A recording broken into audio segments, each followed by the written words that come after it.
Printed versus digital designs. What is the difference and how can it impact you when you are creating all your resources for your new service, whether that's some sort of group program, a membership, a course, anything where you're giving collateral to people to help them as part of their experience?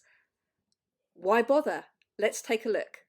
To give your clients the best learning experience possible, you need to really think about how they're going to be using your resources. So if you've created a workbook, are they going to just use it on screen, or will they go off and print it? I know a lot of my clients don't bother with printing anymore.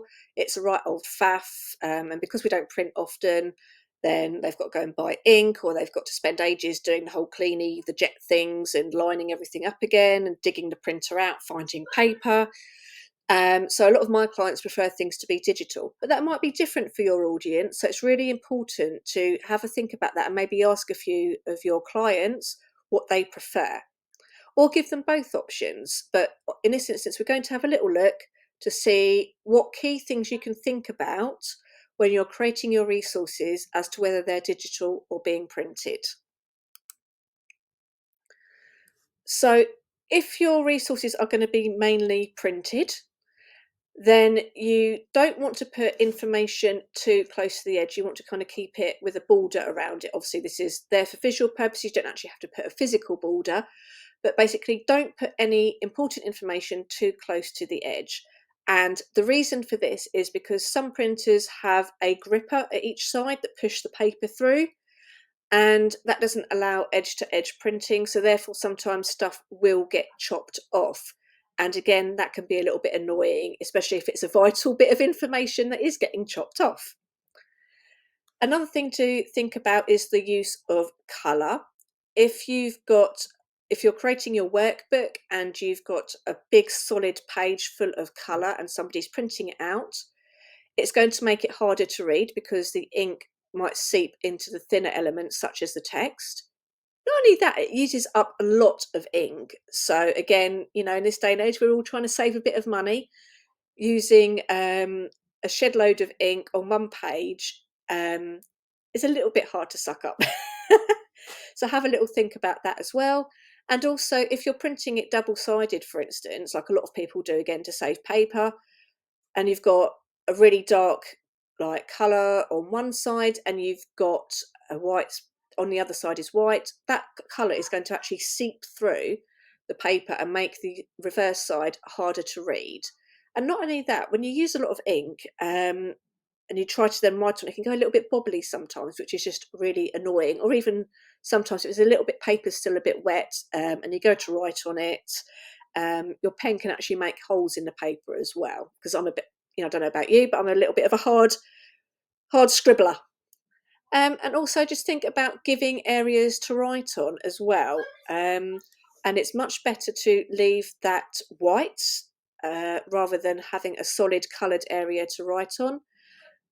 Similar to the reasons of before, where we were talking about the large blocks of colour, if you've got a solid block of colour and it's the space for somebody to write on, it can be harder to see their text that they're writing. And again, it can lead to that kind of scratchy or bobbly effect as well. So it's much better to leave it blank. And if you're not sure, once you've finished your workbook, print it out and see what happens and see if it is easy to read or whether you might need to tweak anything. Moving on to digital resources now. A great way to make your workbooks really easy to use is to make things clickable. You can, if you're talking about certain resources or you need people to go off and look at other things on your website or on YouTube, for instance, you can just put in a quick hyperlink and it will take that person right there. So that's again making that user journey that little bit simpler for your clients, so they don't have to go in and manually type it out. And you can also, as well, especially if you're doing some sort of slides or anything like that, perhaps you could even embed animations or videos as well. So that's quite a cool way to add in extra clickable links into digital resources and little elements just to add to that little bit more interest. Another thing to think about is um, if you could make it fillable as well, because a lot of the time, if you're sending somebody something digital, they want to fill it out on screen. But if you've just got that solid block, but no way of actually putting your information into that solid block, again, that's a little bit annoying because you end up having to either write the questions out again into a Word document or copying and pasting them, and it just gets a little bit more annoying with notes everywhere in different places. Then people can't find what they're looking for easily if they want to go back to it. So you can create fillable workbooks quite easily. All you have to do is create your design in Canva. Once you've finished that, you can export it out and you can go into something like PDF Escape and have a look through there on the website. It will give you some hints and tips of ways you can make your workbooks fillable by adding in editable areas into your design.